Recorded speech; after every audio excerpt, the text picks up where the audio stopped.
Rain fell relentlessly on the glass facade of Langston High School, not the kind of rain that cleanses, the kind that reveals, pulls things up from underneath, things people buried carefully and deliberately and with both hands. Inside, Ava Brooks sat alone, notebook open, pen motionless. The hallway moved around her the way water moves around a stone, not noticing, not caring, simply flowing past. Why does everyone ignore me? She didn't yet know that someone was watching. She didn't yet know that someone had always been watching, or that the truth she was about to uncover would cost her the one thing she'd held on to through 17 years of invisibility, her certainty about what was real.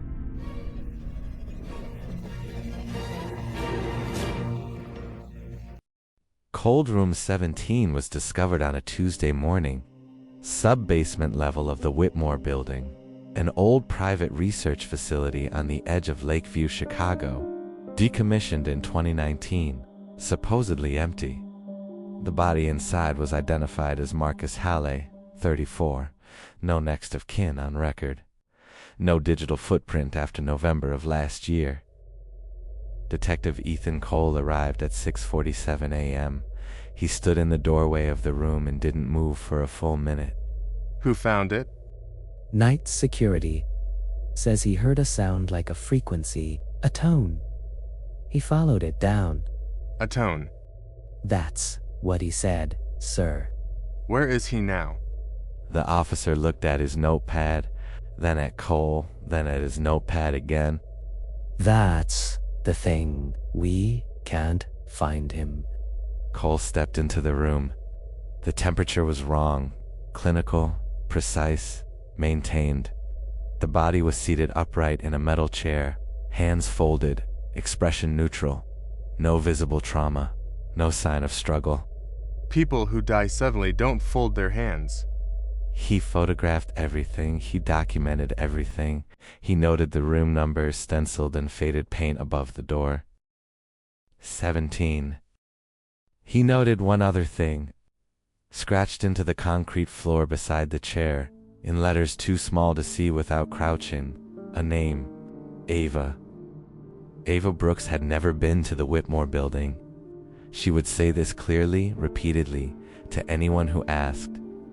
She had, however, written about it. 3 weeks before the body was found, she'd filled 11 pages of her notebook with its description, the sub-basement, the metal door, the particular quality of cold she called design silence. She'd described a room. She'd described a chair.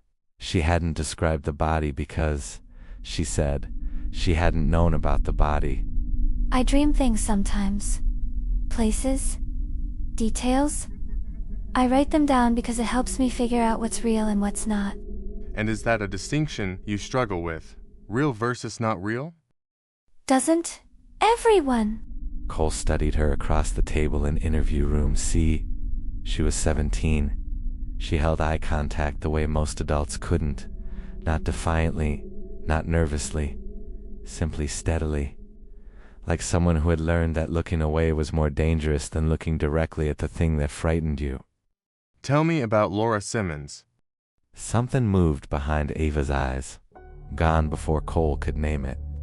She's my classmate. Close friend. She says so. Laura Simmons was the kind of person who made you feel, in her presence, that you were the most interesting person she had ever met. This was, Cole would later understand, a skill, possibly a weapon. Cold Room 17. That's what you're calling it? That's almost poetic, detective. Did you know Marcus Hale? Should I? His phone records show 14 calls to a number registered to a prepaid device purchased at a Walgreens on Clark Street. Same Walgreens your credit card was used at. Same week. Laura tilted her head slightly. The smile didn't leave, but it changed, thinned at the edges. I buy a lot of things at Walgreens, detective. Prepaid phones. I think I'd like to call someone. You can. Absolutely. But before you do, Ava Brooks told us something interesting. She said you gave her a journal last month. Red cover. Said it was blank. It was blank. We found it in her locker. It wasn't blank. The pages were filled with handwriting that was not Ava's, a narrative, detailed, specific, describing events at the Whitmore building that hadn't happened yet at the time the journal appeared. Or that was the assumption. The timeline, Cole was beginning to understand, was not cooperating. Dr. Henry Hayes had a practice on Michigan Avenue. Clean lines, expensive calm, the kind of office that communicated, whatever you say here is safe. Cole had learned through 3 days of careful inquiry that Marcus Hale had been a patient, that Ava Brooks had been referred to Hayes by her school counselor 6 months ago, that Laura Simmons's mother had seen Hayes for 2 years before a sudden termination of treatment with no explanation in the file. He agreed to speak voluntarily. He sat with his hands loose and his expression open, and Cole felt, immediately and without specific evidence, that this was a man who had spent decades being precisely as visible as he chose to be. You want to know about the room? I want to know about your patients. You know I can't discuss that. Marcus Hale is dead. I'm aware, and I'm sorry for that. But confidentiality doesn't expire with the patient, detective. It's not that kind of contract. What kind of contract is it? The kind that protects the living, not the dead. Cole let the silence sit. Hayes didn't feel it. That told Cole something. Most people, when silence appeared in a room, reached for it like a loose thread. Hayes simply watched it, the way you watch weather through a window, interested, uninvested. Ava Brooks, in your professional opinion, is her perception reliable? Define reliable. Does she see things that aren't there? Detective, all perception is constructed. The question isn't whether something is there. The question is who built what Ava sees, and when they started building it. Cole drove back to the precinct in silence. At a red light on Wacker Drive, he checked his rearview mirror. A figure stood on the corner behind him, male, dark coat, still facing the car. The light changed. Cole looked back. The corner was empty. You're tired, that's all. Here's where the story changes. Not because something new happens, because something already happened that you weren't told about correctly. My name is Julian Reed. I am or was a writer. I documented the Carter family for 14 months before the events at Cold Room 17. Before Marcus Hale. Before Ava Brooks drew a map in her notebook of a room she had never visited. Some of what you've heard is accurate. Some of it is mine inserted carefully, plausibly into the spaces between what actually occurred. I won't tell you which parts. That would defeat the purpose. The purpose, if you're wondering, is not cruelty. It's observation, the purest kind. Watching what people do when the story they believe they're inside suddenly stops behaving like a story. No one could confirm Julian Reed existed. His publisher's address was a vacant lot in Wicker Park.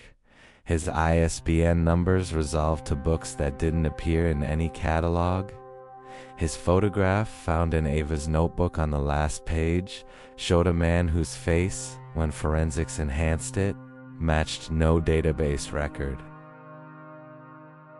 It also matched in bone structure and proportion a photograph found in Dr. Hayes' office, a photograph Hayes said he had never seen before.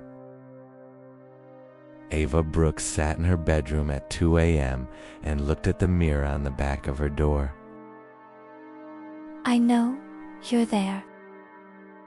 The reflection showed her room, her desk, her lamp, her window, and behind her left shoulder, faint, barely there, More suggestion than form. A figure standing in the corner. She didn't turn around. I've been thinking about this wrong. Everyone has. We keep asking who killed Marcus Hale. But that's the question we're supposed to ask. That's the door we're supposed to walk through. The real question is why his name was scratched into that floor before he died.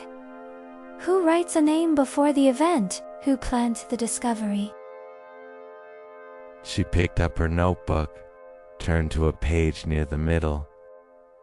Read something she had written 3 weeks ago, in her own handwriting, in her own pen. Her face went still. I didn't write this. I didn't. I don't remember writing this. The entry described in precise detail this exact moment. Her room, the mirror, the figure behind her shoulder. Her own words, just spoken, written out verbatim, dated 3 weeks prior. What is happening to me?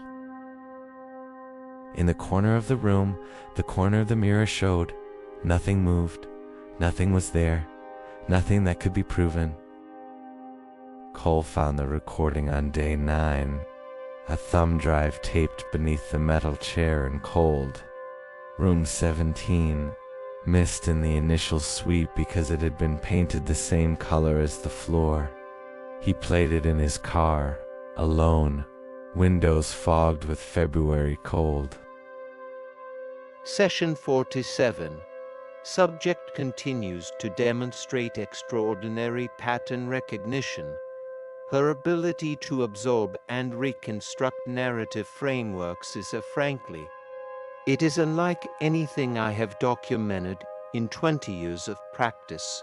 The concern, and I want to be precise here, is not that she is unstable.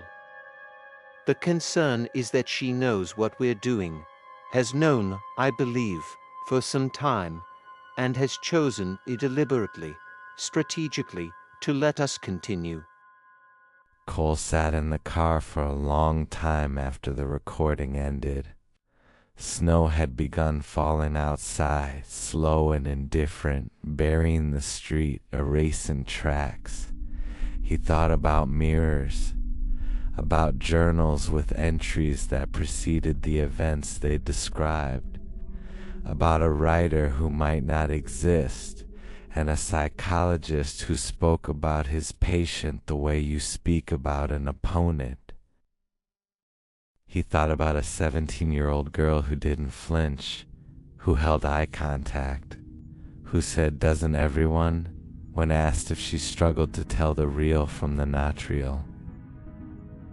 Who built what Ava sees, and when they started building it.